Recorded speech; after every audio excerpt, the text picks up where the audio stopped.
ఈ సంక్రాంతికి బాక్సాఫీస్ దగ్గర సందడి కనిపించింది. మనశంకర వరప్రసాద్ గారు బ్లాక్ బస్టర్గా నిలిచి 300 కోట్లకు పైగా వసూలు సాధించింది. ఇంకా థియేటర్లో స్ట్రాంగ్గా కొనసాగుతూనే ఉంది. 400 కోట్ల మార్క్ టచ్ చేసినా ఆశ్చర్యం లేదు.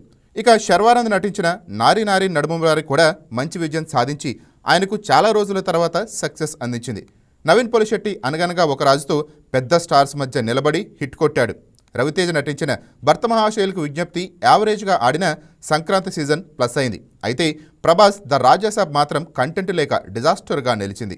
ఇక ఈ నేపథ్యంలో 2027 సంక్రాంతి రిలీజ్పై అప్పుడే చర్చ మొదలైంది. అనిల్ రావిపూడి కొత్త సినిమా వచ్చే ఏడాది సంక్రాంతికి పక్కా అనే టాక్. అలాగే చిరంజీవి బాబీ కాంబోలో సినిమా కూడా అదే సీజన్లో రిలీజ్ చేయాలన్న ప్లాన్ ఉంది. వాల్తేరు వీరయ్య మ్యాజిక్ రిపీట్ చేయడమే లక్ష్యం.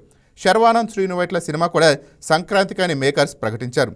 ఇప్పటికే 3-4 సినిమాలు రేసులో ఉండగా మరికొన్ని ప్రాజెక్టులు కూడా చేరే అవకాశం ఉంది. మొత్తానికి 2027 సంక్రాంతి కూడా మరోసారి బిగ్ బాక్సాఫీస్ ఫైట్లా కనిపించబోతోంది.